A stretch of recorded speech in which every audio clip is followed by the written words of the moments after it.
This is a video response to Shafe regarding the Biggs prophecy. And forgive me for how hasty I am with this response, but I want to bring a couple things up while it's fresh on my mind. Your video, you put up presenting it somewhat without comment.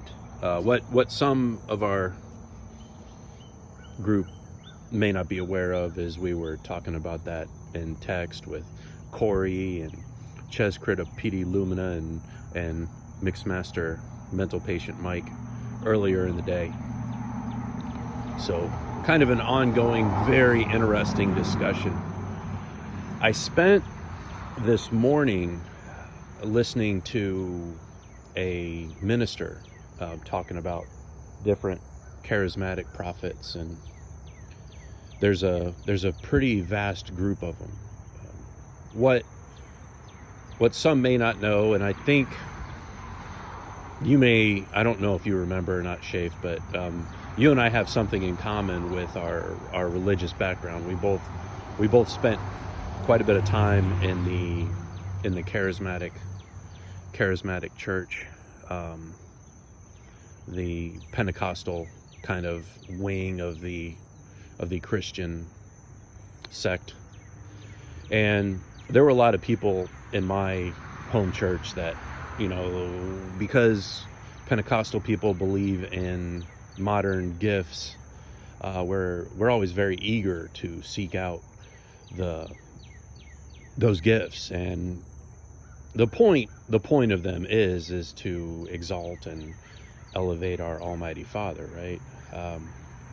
And that's a wonderful thing. And I think in the context of prophecy, it's to edify our faith and to exalt God. Normally I take a very contrarian view on anything that you say, Shafe, and I don't want to do that anymore, man. I want to be friends. It's like tongue-in-cheek. You tell me the grass is green, I'll tell you it's fucking blue because there's bluegrass in Tennessee, and I don't want to do that. Let me try and steelman the argument of Biggs. Man, it's pretty specific. He said the bullet came close to Trump's head and so close that it burst his eardrum. And you had mentioned in our text messages that there's a very, very low probability of that prediction. I came across that one minister in my research who his point in debunking it had to do with the Bible being a little bit more strict about false prophets, meaning one thing wrong and you're no longer considered a prophet. Now, whether that's true or not, or whether Biggs qualifies for that, I don't know. I did notice, and one thing the minister guy said where his thing was incorrect just had to do with a couple of points about it not necessarily being a low probability, and there's a lot of these attempted assassination prophecies out there, but man, the Biggs one sure does seem close. When you mentioned it, it made me wonder, how did this person see the vision? Do they see in their mind the blood around his ear and then assume that it was from the eardrum? The guy's not a doctor, I don't think, like a medical doctor, so it's interesting. And then he interpreted when he rose up, that he was exalting Jesus. And so I don't know, I think he sees a lot of maybe he saw that through his perspective and vision.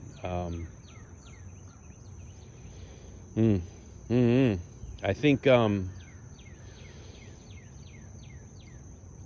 my opinion in my faith is there are things that exist outside of time, and I believe that there are elements of those things being accessed. But as to why, signs to make you wonder is what my father-in-law used to always say.